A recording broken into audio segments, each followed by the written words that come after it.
both in the shape of their lives. You know, I know that for a fact, and you know, I can't wait for the fight. And it's just a case of, you know, good luck to both men. Two brilliant athletes, two great fighters, and may the best man win. Coin toss has been done now as well. Carl lost it, but he actually said he wanted to walk to the ring first anyway.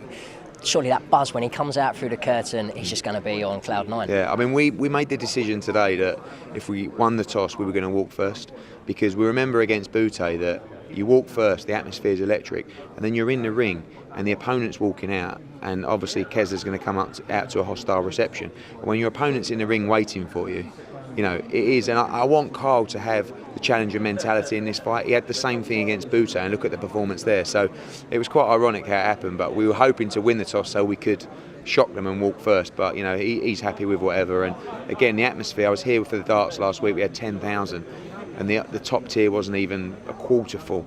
You know, and I just looked around, I thought, wow, you know, and obviously the hype surrounding the event this week is only going to make people more and more vocal on the night. This being probably the biggest night of Carl's career, I mean, obviously he's had amazing times, he's beaten Bute, but do you think maybe the atmosphere will work against him when he knows that there's 18,000 fans all screaming his name, they're all backing him? Do you think he'll maybe crumble under the pressure? With Carl Froch, you need to bring out the fear in him, you know, and he's not the most confident character in the world. Before a fight, you know, that might shock a lot of people, but he's quite a nervous character. He's quite on edge before fights. You need that. You know, if you're not, and you know, against Andre Ward, he didn't have that at all. He wasn't nervous, he wasn't apprehensive, and something just wasn't right. And, you know, people can make excuses. That's just how it felt at the time. Against Bute, it was another story. He was fighting for his career. You know, and he's doing the same on Saturday night. I lost to Mikkel Kessler, and I don't know where Carl Froch would go from here. So, you know, that's why we wanted to walk first, because we wanted that challenger mentality. Go and get it. Not you're expected to win. Don't let your country down. It's you're up against it.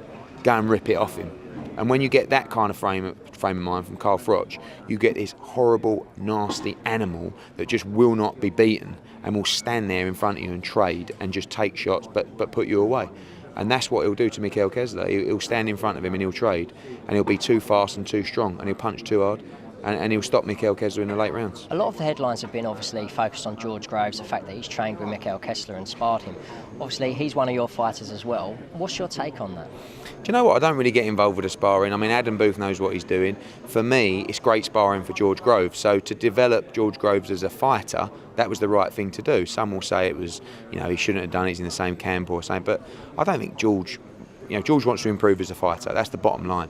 And George doesn't particularly like Carl Froch, and Carl Froch doesn't particularly like George Groves. So neither of them owe each other anything. So I think it's been slightly blown out of proportion, but George is in a tough fight himself. You know, that guy's a big puncher, he's very strong. And George is, you know, he's at that stage now where he can't afford any slip-ups. And of course, Tony Bellew as well against Chilemba. I think it's going to be a fascinating fight. A draw the first time round. A must-win for both guys to fight the winner of Chad Dawson against Adonis Stevenson. If both Carl and George win, and you do get them in the same ring for a world title, where are you going to hold it? Will the O2 be big enough? No, it would have to be outside. I mean, depending on when it happens, you know, if Carl fights Kessler and it's a stunning fight, maybe we'll do the third. You know, Andre Ward's coming over, he's desperate for the fight. Bernard Hopkins, he's non-stop trying to get the fight. George Groves obviously wants the fight. So everybody wants to fight Carl Froch at the moment because he's the new superstar of British boxing. I say new, he's 35 years old, but he's finally there. You know, so everyone wants to be involved in that fight. Groves is a huge fight with Froch down the line. George has got to prove himself at world level now, and that comes Saturday night as a first step, and maybe another one in September as well before you look at a Froch fight. But yeah, this is one of the few occasions where I'm not really looking too far past Saturday. It's been a long camp for Froch. He's put his body through a lot, and he'll put his body through a lot more on Saturday night. So get the win, and then we'll look at the future.